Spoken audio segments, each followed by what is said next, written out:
I'm 67 years old, and I'm standing in a house I built with my own two hands, holding a folder of papers that mean nothing. The foundation's dead level. I checked. And a young man I've never met is telling me, polite as anything, that the land under my feet was never mine to buy. My phone's buzzing. It's my daughter. She told me this would happen, word for word, a year ago. I can't make myself answer it. You want to know the stupid part? I still won't get on the plane home. Not yet. Let me back up. Before I do, if you've ever thought about starting over somewhere new, or you're just the kind of person who slows down when they see a train wreck, do me one favor and hit that subscribe button. This is the part of my life I don't tell many people, and I'd rather tell it to folks who stick around for the whole thing. All right, let me back up. About 14 months before that young man stood in my half-built living room, I was in Ohio, in the house I'd lived in 31 years, doing nothing. That's not fair. I was doing plenty. I was waking up at 6:10 because that's when I woke up for 40 years to get to a job site. I was making coffee in a 12-cup pot because that's the pot Nancy and I always used, and I never did learn to make less. I'd pour 2 mugs out of habit, drink one, and dump the other down the sink around noon. My wife had been gone almost 3 years by then. You'd think I'd have learned the arithmetic on a pot of coffee. Nancy had cancer. It took a long time, and it took most of what we'd put away, and it took the parts of me I used for other people. When it was over, I had a paid-off house, a bad back, 2 knees that sounded like a gravel driveway, and a garage full of good tools I wasn't using to build a single thing. Some afternoons, I'd get in the truck and drive. Not anywhere. Past the Brennan place on 44, past the whole cul-de-sac off Wingfoot that I framed back in '94. Square houses, level, dry, honest.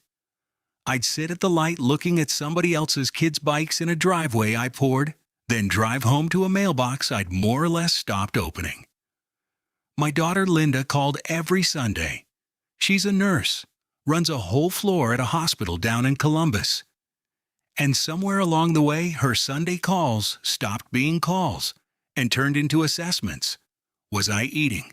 Was I sleeping? Had I talked to a living soul that week? I'd say fine, fine, fine, and she'd go quiet in that way that meant she was writing something down in her head. Then 2 things happened close together, and I'll be straight with you, because that's the whole point of sitting here. I did them to myself. I fell down the basement stairs. It was nothing. I missed the last 2 steps carrying a box of Nancy's things I still couldn't throw out, went down, cracked a rib, and lay on the concrete a while feeling like an idiot. Then, a couple weeks later, I left a burner on, once. All right, twice. The second time Linda was on the phone when the smoke alarm went off, and she heard it. So that next Sunday she didn't call. She drove up, with Brian on speaker from Denver, which told me it was arranged. And she set a glossy brochure down on Nancy's kitchen table, the good table Nancy picked out, silver-haired folks laughing over a jigsaw puzzle on the front. Independent living. Just to look at, Dad. I want to be fair to Linda, because I wasn't fair to her that day. She had reasons to be scared. She'd watched her mother die in a bed, then heard a smoke alarm through a telephone from 200 miles off, and couldn't do a thing about either one. That's a rotten feeling for a person who fixes people for a living. But here's what she couldn't know she was doing. My father died in a place like that brochure, confused, in a chair, in a hallway that smelled like a mop bucket, calling me by my brother's name the last time I saw him. I stood in that hallway at 35 and swore something to myself. So when my kids slid that pretty pamphlet across Nancy's table, I didn't see a frightened daughter. I saw the hallway. I said I'd think about it. I had no intention of thinking about it. That was the first thing I didn't tell her. The second thing I didn't tell her was about Nesto. Ernesto Cruz. Nesto to everybody. Best finished carpenter I ever put on a crew. 20 years, he hung my doors and ran my trim.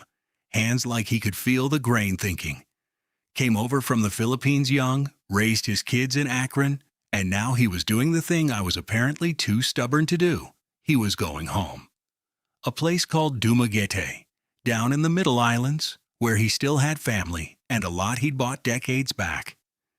We had a beer before he left.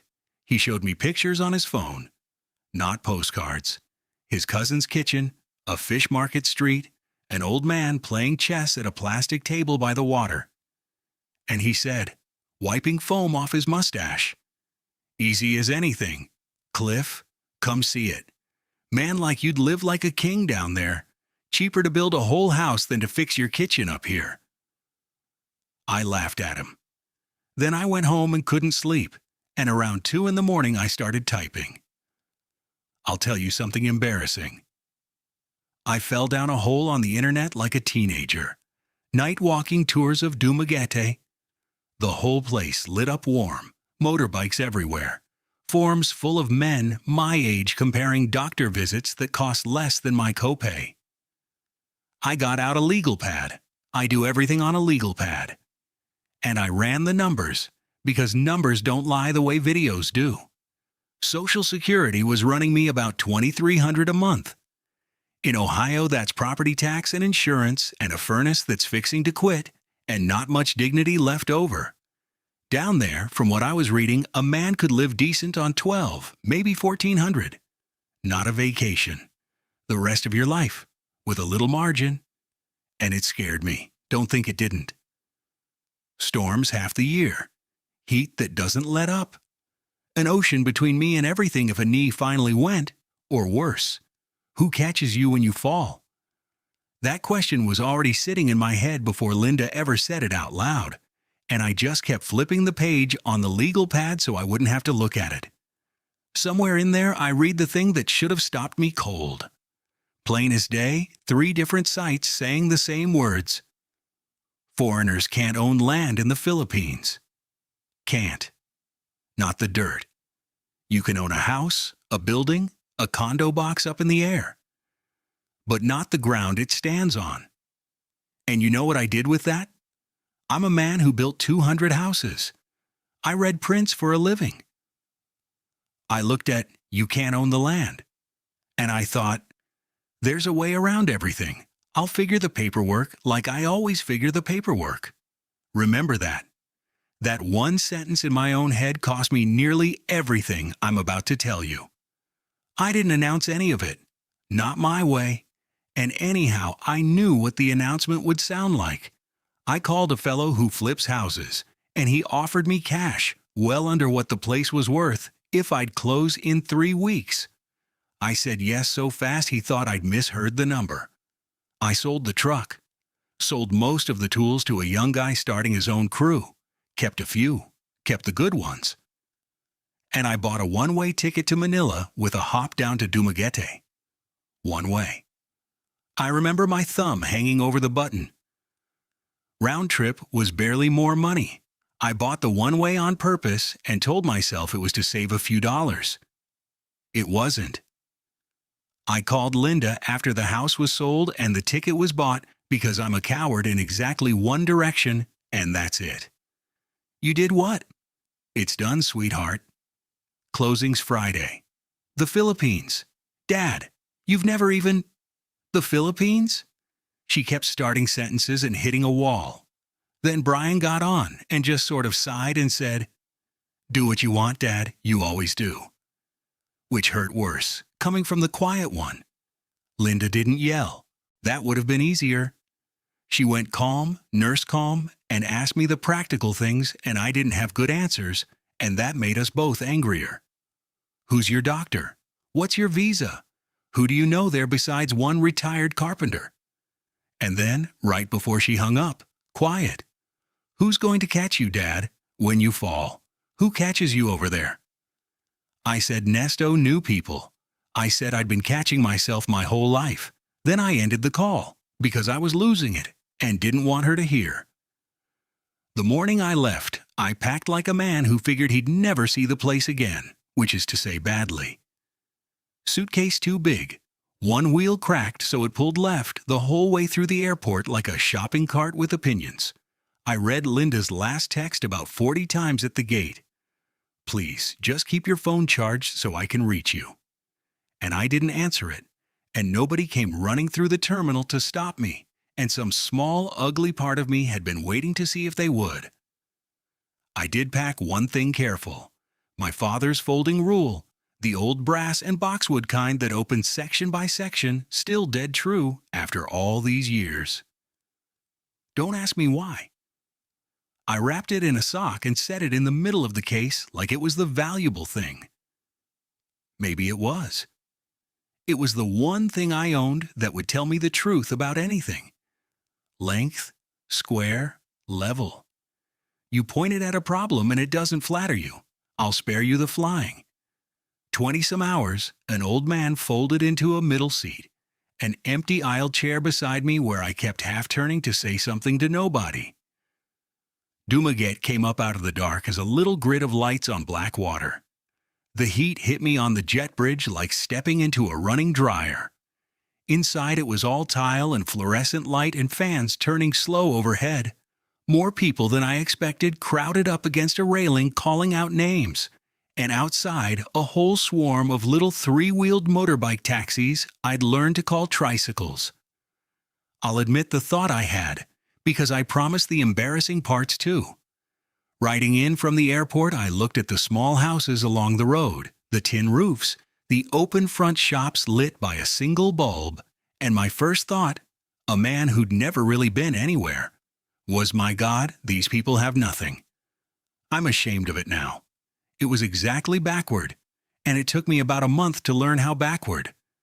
Nesto was there, big as life, waving both arms over the railing, hollering "Cliff," like we were still on a job site. Hugged me, grabbed the shopping cart suitcase, said we'd get me to my rental in the morning, but first, come eat. You look like a ghost.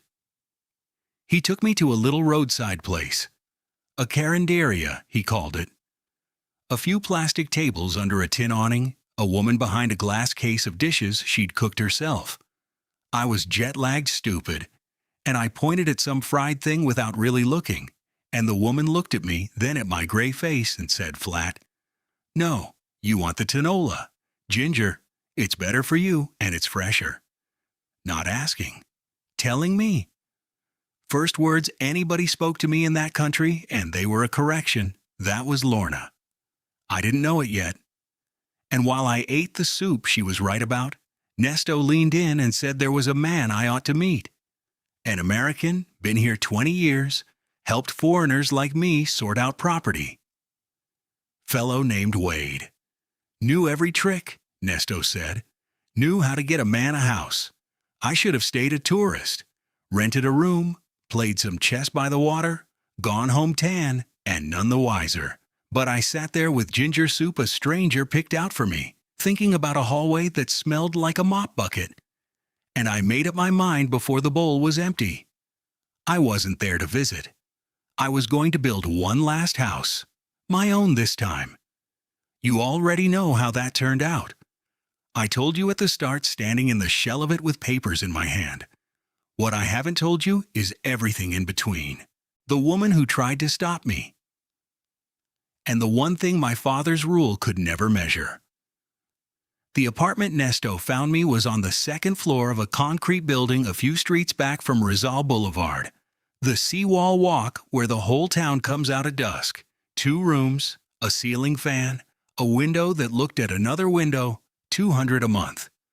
I stood in it that first morning telling myself it was fine, it was freedom, while a gecko the size of my finger ran across the wall, and a rooster somewhere started up at what I'd later learn was its regular 4 a.m. appointment.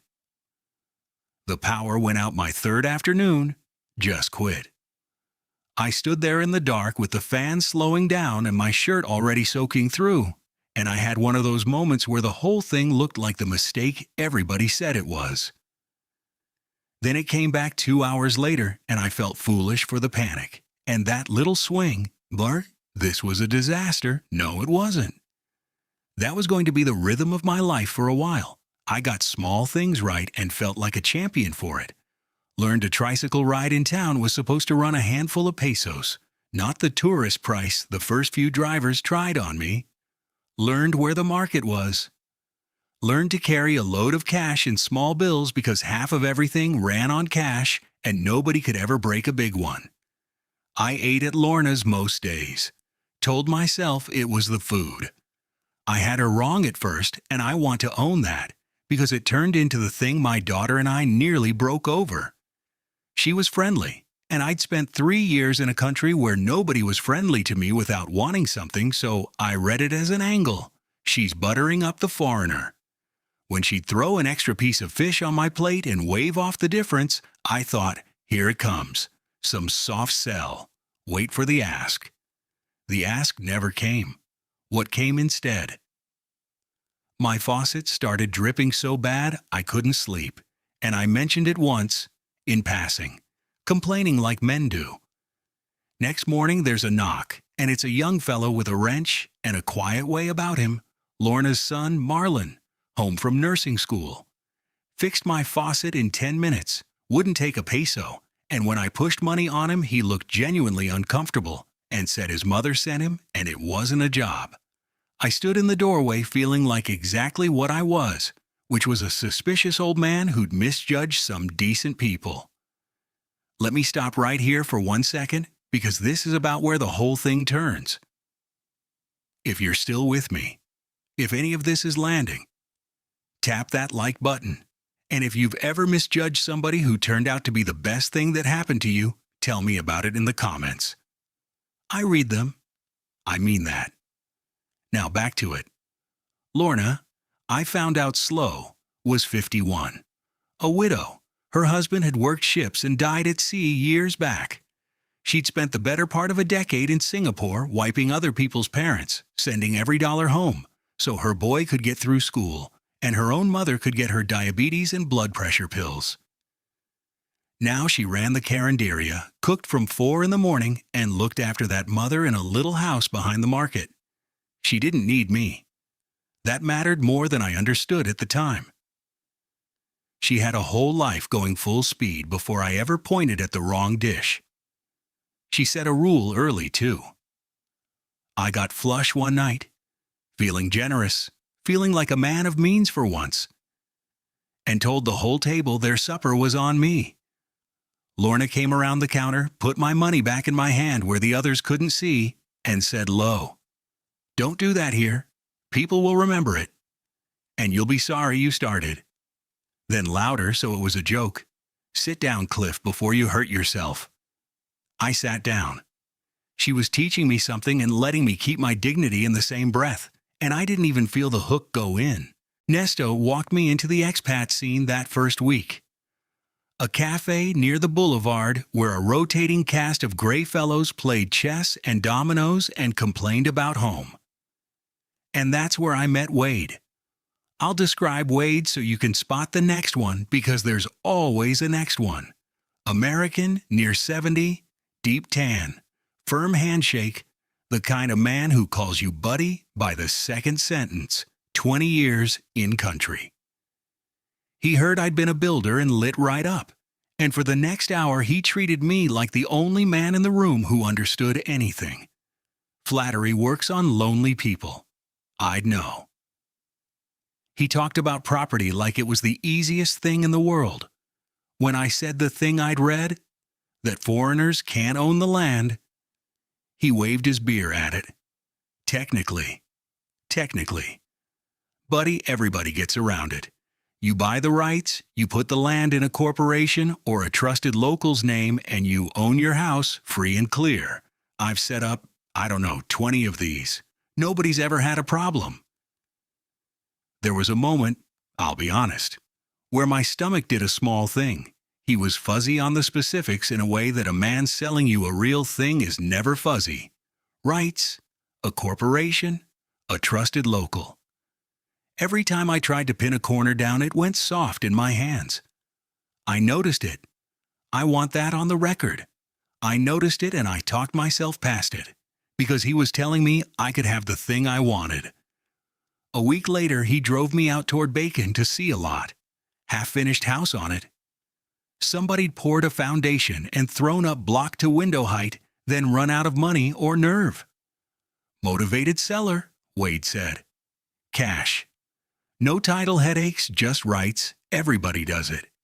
And here's where my own expertise turned into a weapon pointed at me. Because I walked that property and my hands started itching. The foundation was decent. The block was true enough. I could see the whole thing finished in my head. A real house, wide eaves for the rain, a proper kitchen, cross breeze through it so you'd barely need the fan. I could build it right. I'd spent 35 years finishing what other men started. The land ownership stuff was Wade's department. The house was mine. I made the mistake of being excited to Lorna about it. She stopped wiping the counter. Who is selling it to you? I told her the name Wade gave me. She'd never heard of him. Cliff.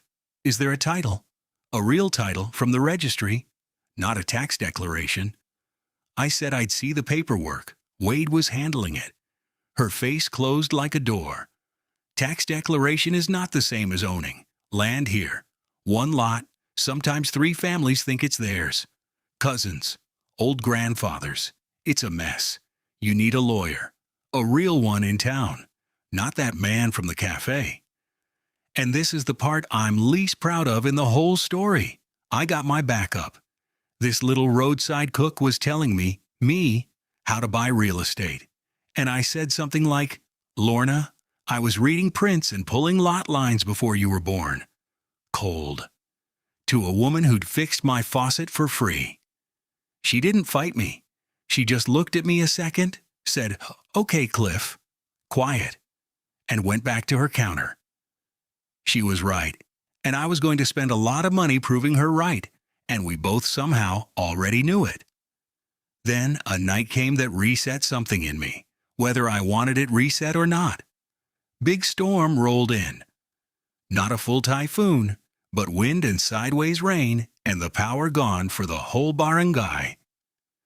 I was sitting up there in the pitch black, 67 years old, sweating, listening to the tin roofs rattle, feeling every mile between me and anyone who'd notice if I never came down those stairs again. And I heard a knock. It was Lorna, and Marlin behind her with an umbrella turned half inside out. She'd brought a tin of rice and fish still warm and a handful of candles and a thing to light the burner. Because, she said like it was obvious, you're alone up here. Nobody should eat alone in the dark. That was the whole reason. They'd walked over in a storm because the foreigner was by himself. I have to tell you what that did to me, and I'll only say it once so it doesn't turn to syrup. In Ohio, I had gone whole weeks where the only person who spoke my name was a girl reading it off my pharmacy bag. And here was a woman I'd been rude to 2 days before, standing in my doorway in the rain because I might be lonely. I turned around and pretended to look for plates so they wouldn't see my face. While the candles burned, I noticed the Carinderia's spare table she'd hauled up rocked on a bad leg. And one of her outlets was wired in a way that would have failed an inspection and maybe started a fire. So the next few days, that's what I did. Shimmed her tables, rewired the outlet safe, rehung a door that had been dragging for a year, nothing jobs. But my hands were building something for somebody again. And I went home those nights tired in the good way I hadn't been tired in 3 years. And I didn't examine that too closely either. Linda and I still had our Sundays. They'd gotten careful. I'd sent her a photo of the seawall at sunset, orange over the water, and she'd send back beautiful, and then a paragraph of questions. I answered about 1/3 of them and lied by leaving things out. Didn't mention the blackouts, didn't mention the storm, and God knows didn't mention the lot in Bacon. Same trick I'd pulled selling the house out from under her. Show the sunset, hide the wiring. The math I did do, alone, on the legal pad.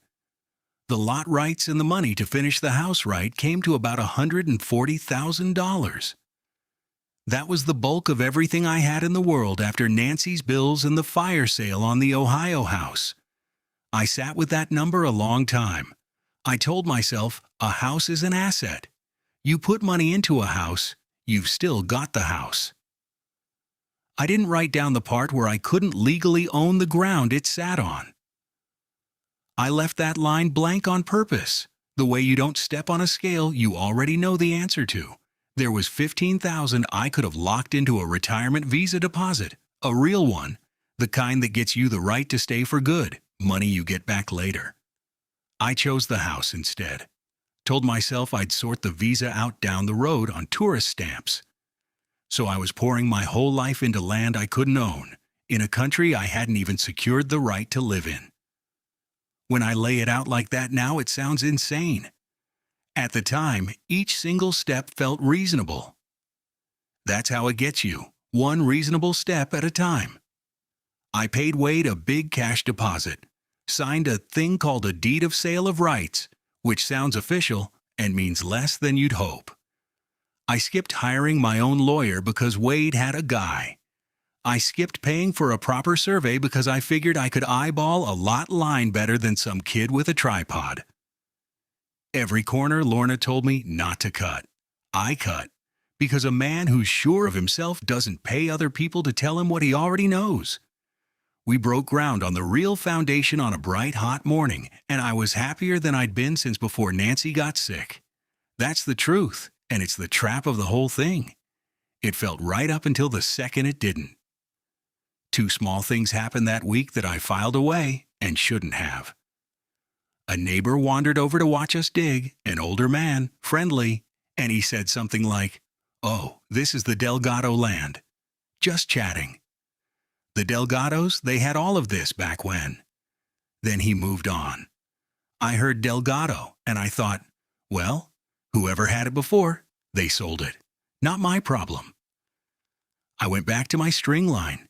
And the other thing, hauling block that afternoon, I got a tightness across my chest and up under my jaw, and I had to sit down on the foundation and breathe.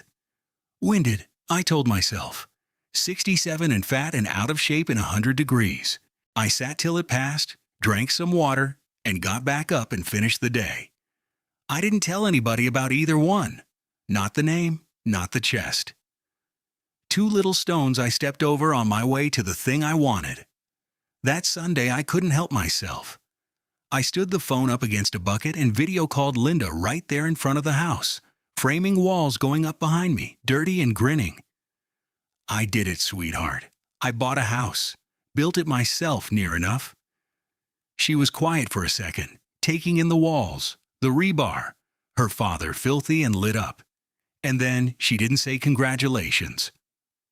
My daughter, the nurse, who reads a room for a living, asked me the one question that mattered. Dad, careful, is your name on anything? And I looked into that little camera at my kid 2 oceans away and I said, "Course it is." She didn't answer. She just looked at me through the screen and the silence stretched out, and we both sat in it, and neither one of us said the next thing. The next few months were the best of my life, and I don't say that lightly, because it makes what came after even harder to tell. The house went up, not fast.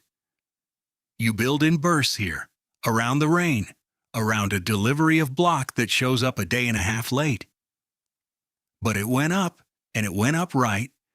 I ran the crew the way I always had, and a couple of the local boys turned out to be real hands once they saw I wasn't there to lord over anybody. Marlon started coming out on his days off, said he wanted to learn.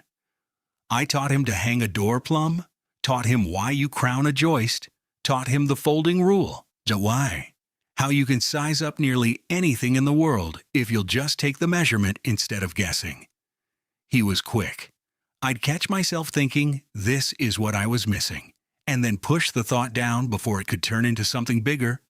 Lorna was around more too. We'd forgiven the fight without either of us saying so. She'd bring food out to the site at noon, boss me about sitting in the shade, and she'd started quietly becoming the person I told things to. I want to be careful how I say the next part, because back home a whole family was already certain they knew what a woman like her wanted from a man like me. Here's what she wanted. Nothing. That's the thing I could never make Linda understand later. Lorna paid her own way every time. When we'd go somewhere, she'd try to cover her share and get annoyed when I wouldn't let her. One afternoon, I bought her a gold bracelet in town. Nothing enormous, but I wanted to.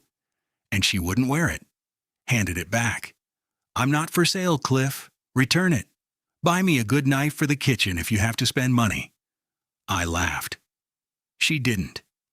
She meant it. She'd rather have a knife she could cook with than a thing that made her look bought. So that was my life.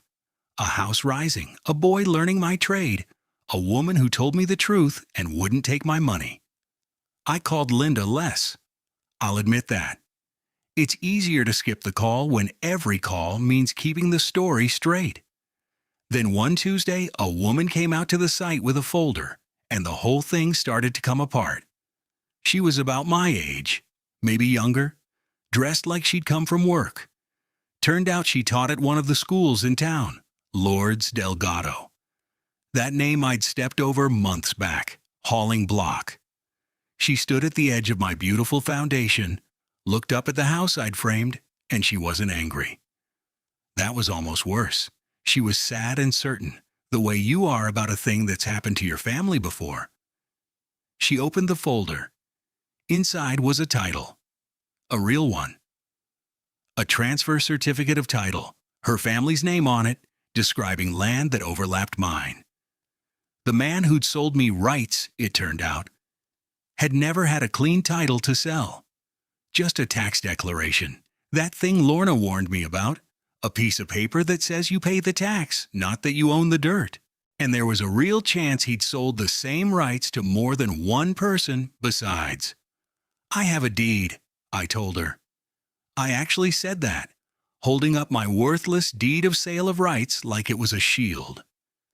And Lourdes, gentle as anything, explained to me. A builder of 200 houses. The difference between a deed of rights and a title.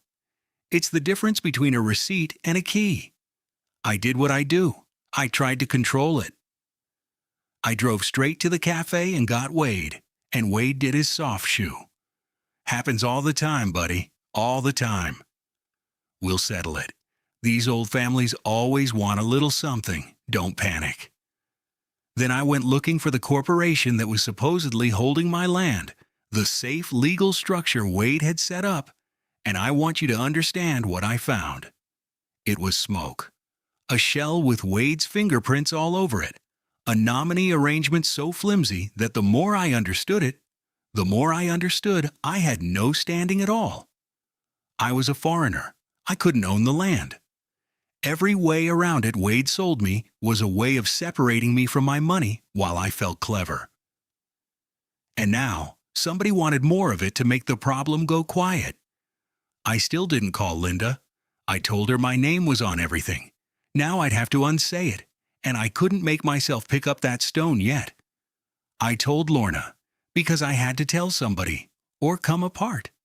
I don't know what I expected. Maybe for her to say I told you so, she'd earned it. She didn't. She got furious, but not at me, at Wade. She was up out of her chair. She knew the type. She'd watched them work foreigners for years, and the idea that one of them had done it to me lit something in her I hadn't seen. The next morning she brought her cousin, who's a kagawad. That's a barangay official, the local level. The people who actually know whose grandfather owned what. And through him, a real lawyer. In a small hot office in town with a stack of folders and no patience for nonsense. He laid it out flat. I couldn't own the land, full stop. That door was never open to me. The rights I'd bought were contested and probably worthless. My realistic choices came down to two, and neither one gave me my money back.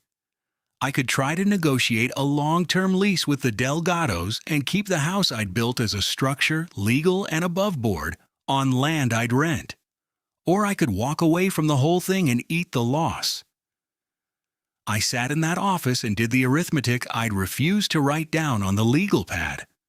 $140,000 poured into a foundation I might have to hand somebody the keys to.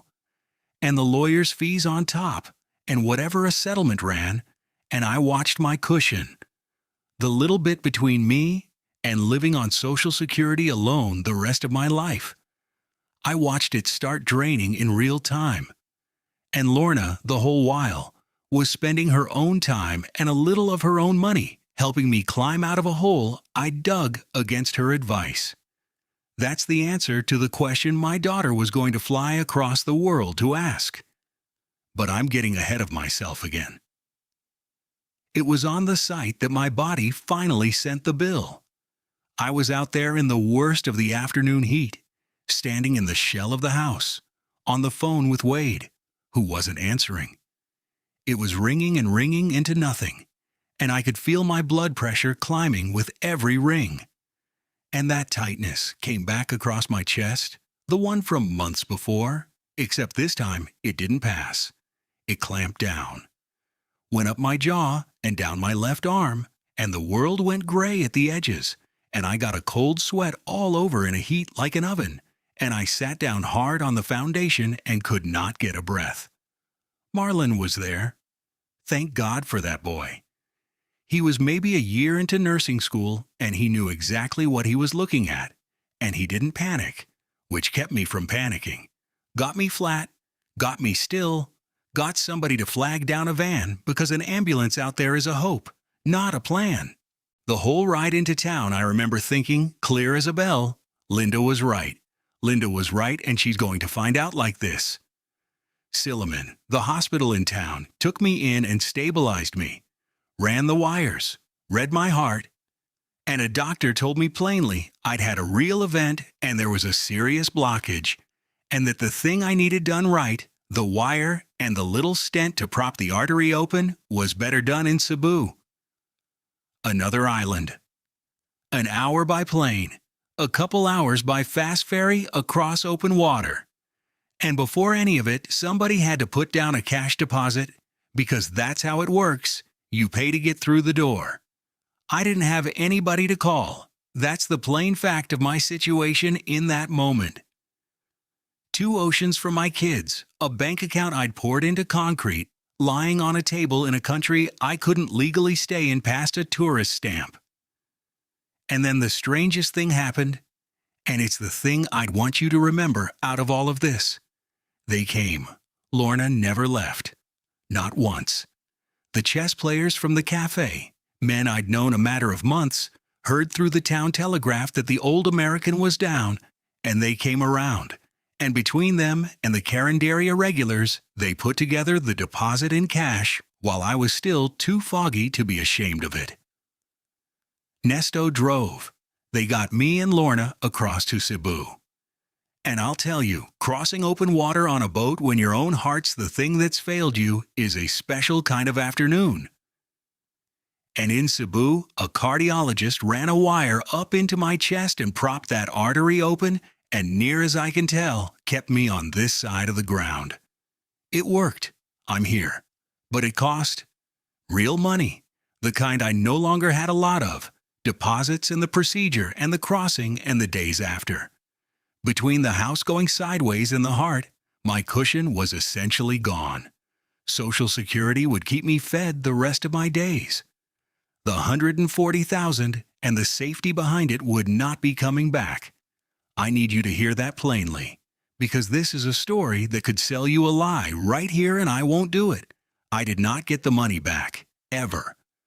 From the hospital bed in Cebu, wrung out and broke and out of stones to step over, I finally called my daughter and told her all of it.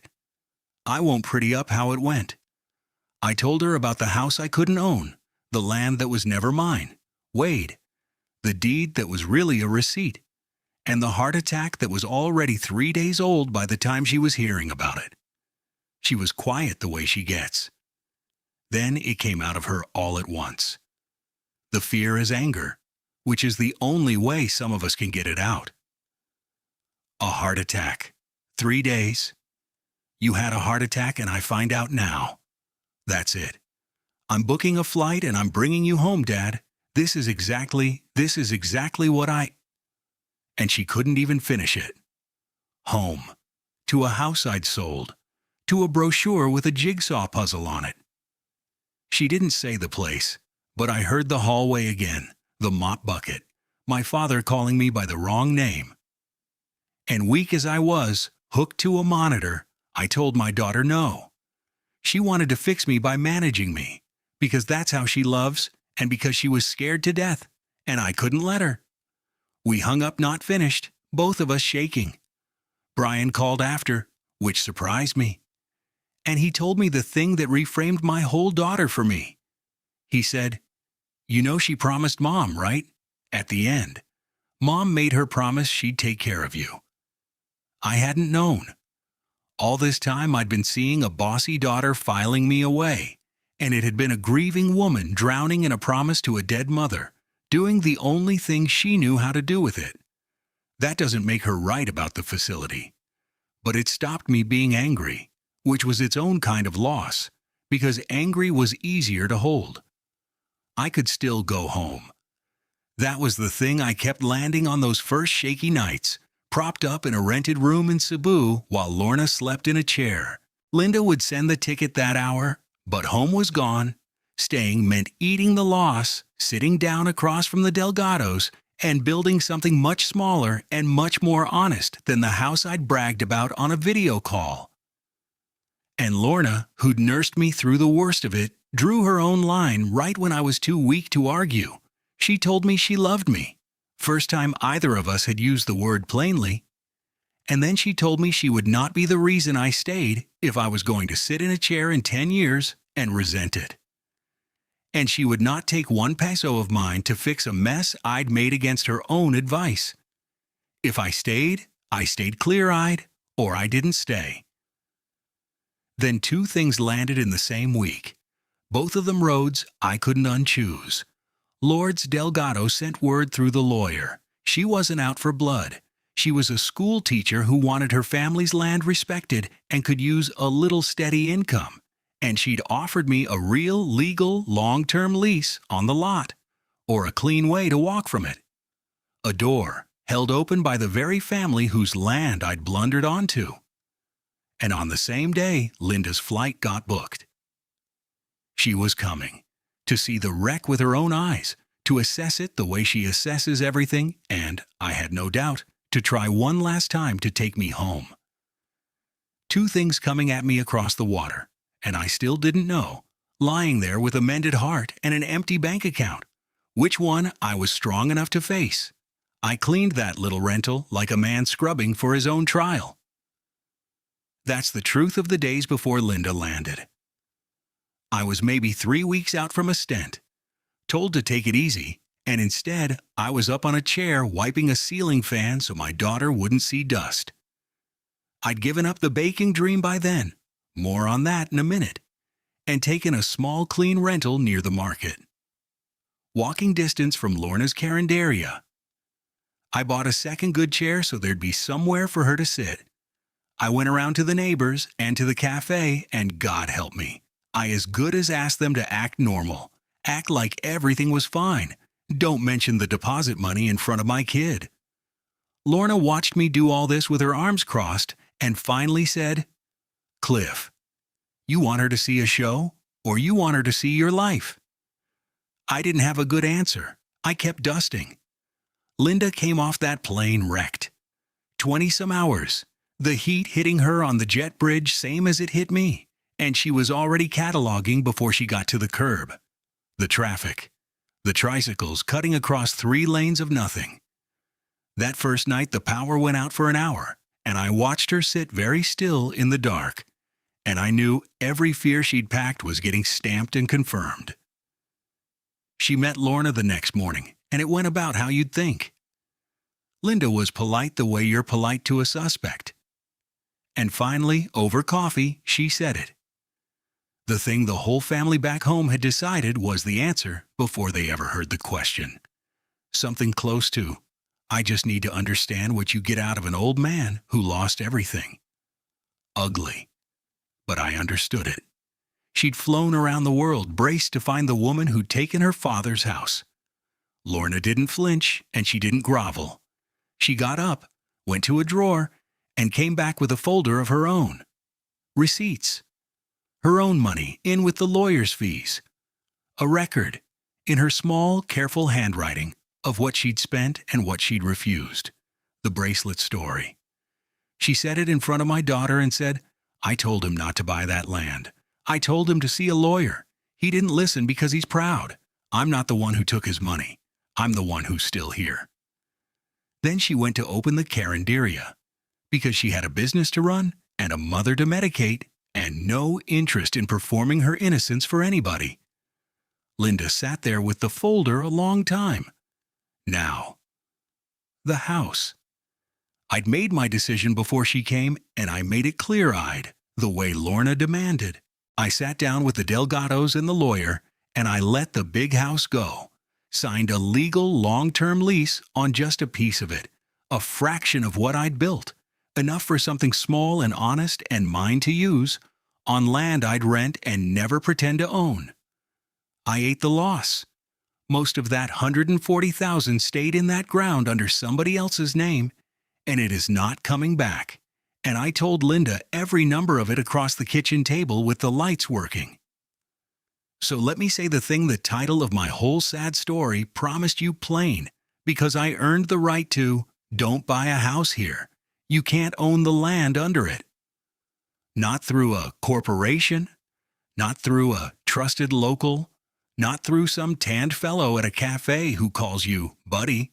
Own the box in the air if you want. A condo, a legal lease, eyes open, a real lawyer you pay yourself.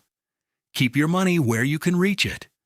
I paid $140,000 in one artery to learn what a free website told me in one sentence I was too proud to read. That's the guide. That's the whole guide. But that's not the end of what happened. Because Linda was here a week, and somewhere in that week the ground shifted under her, and it wasn't the scenery, and it wasn't the cheap food. She'd have seen through that in a heartbeat. She's not sentimental. It was an ordinary morning that did it. We were late getting to the carinderia. I move slower now, and I'm supposed to. By the time we came around the corner, 3 separate people had already asked Lorna where I was. A neighbor was standing there with a bag of mangoes for me because I'd fixed her water pump the month before, and she decided that made me family. Marlon called my phone while we walked, not about anything, just to ask should he crown the joists the way I showed him on a little job he'd picked up. And when I finally sat down at my table, the one by the rail, one of the chessmen slid the board over without looking up, because it was understood that seat was mine. Linda watched all of it, and she said, "Quiet." Not to me, really. "They know when you don't show up." Not a question. She was doing the arithmetic she does, and it was coming out different than she'd flown here expecting. She's a nurse, so I let her inspect the parts she could measure. My pills, laid out. The cardiologist number in Cebu, and the plan for the crossing if it ever came to that again. My budget on the legal pad, tight but real, Social Security, covering the life I actually live now. She checked my work the way I used to check a framer's, and grudging, she nodded. It wasn't nothing to her that the medical setup was real, but that's not what changed her. What changed her was watching a whole street notice her father was late. We had it out, finally, the 2 of us, on the seawall one evening. She admitted the promise to her mother, the weight she'd been carrying, how the facility brochure was just fear wearing a suit. I admitted I'd sold the house behind her back and lied about my name being on anything and had a heart attack and let her find out 3 days late that I'd shut her out her whole life and called it independence. Neither of us got fixed on that seawall. She still thinks I'm reckless. I still think she confuses loving somebody with running them. But she stopped talking about bringing me home. And that was everything. Brian, weeks later, sent a text out of nowhere. A picture of a house he was working on, no words, just showing his old man a build. From him, that's a symphony. Lorna and I got married that fall. Small. A judge. Her mother in a good dress. Marlon and Nesto some food at the carinderia after. I'll head off exactly what you're thinking because it's what everyone thinks. No, I did not put my money in her name. There wasn't much money left to put anywhere, and she wouldn't have taken it if there were. Marrying her did get me one honest thing the whole baking disaster never could: a real right to stay here, the legal kind you get as the husband of a citizen. No giant deposit, no fixer, no smoke. It doesn't give me an inch of land. I've made my peace with that. She nursed me through the worst weeks of my life without being asked and without keeping score. That's not a woman buying a green card. That's a wife. I was too old and too suspicious to see for a while that those can be the same person. The last thing I built for her. Her carinderia needed a proper kitchen. A real covered one out of the rain, with a workspace that didn't wobble and wiring that wouldn't kill anybody. So I built it. On her family's land, in her name, which is exactly as it should be, and it never once bothered me that it wasn't mine. Marlon and I framed it together over a couple of months, easy, my heart allowing. I taught him the last of what I know. And when we set the door, I took out my father's folding rule, the old brass and boxwood, still dead true. And I measured the header, and I handed the rule to the boy and let him make the mark. That rule's been telling me the truth my whole life: length, square, level. The one thing it could never measure was the only thing that could have saved me $140,000. Whether a piece of paper was real, whether a man was honest, whether the ground under a house was actually yours. You can't put a rule on trust. I learned that the expensive way. Wade, in case you're wondering, never saw a courtroom. Men like him rarely do. Last I heard, he'd moved on to another town, another set of fresh-off-the-plane fellows with money and a dream. I filed my little complaint. Mostly I just tell the new ones now. That's become a thing I do. Some pale, hopeful 65-year-old shows up at the cafe talking about a lot somebody's selling him. And Nesto points him at me, and I buy him a beer and tell him what I told you. Half of them listen. The other half I'll see standing in a concrete shell someday, holding a folder. That's where you found me, remember? The start of all this. Standing in a house I couldn't own, papers in my fist, my daughter calling, and me too much of a coward to pick up. Here's where I am now instead. Most mornings I have my coffee at Lorna's at my table by the rail, and it's loud. Tricycles, the market, somebody's radio, Lorna hollering an order back to the kitchen I built her. In Ohio, I drank it out of a 12-cup pot in a silence so complete I'd pour a second mug for a woman 3 years gone. I don't make coffee for two anymore. I don't have to. There's always somebody in the other chair. My phone rang this morning while I sat there. Linda's name on it. And I want you to understand what that used to mean. A call I dreaded. A call I'd let ring. A call I once stood and watched buzz itself out because I couldn't face what I'd done. This morning, I picked it up on the second ring. It wasn't about anything. She wanted to know if I'd taken my pills and to tell me it was snowing in Columbus. I told her it was 90 here, and my knees were fine, and Marlon had a job lined up. She still worries. I still don't take it easy like they tell me. Nothing's fixed. I wear Nancy's ring on a chain and I miss her every single day, and Lorna knows all about her and doesn't mind, because she lost somebody too, and understands there's room. Don't buy the house. I mean that. But don't sit in a chair in a quiet room waiting for a phone to ring either.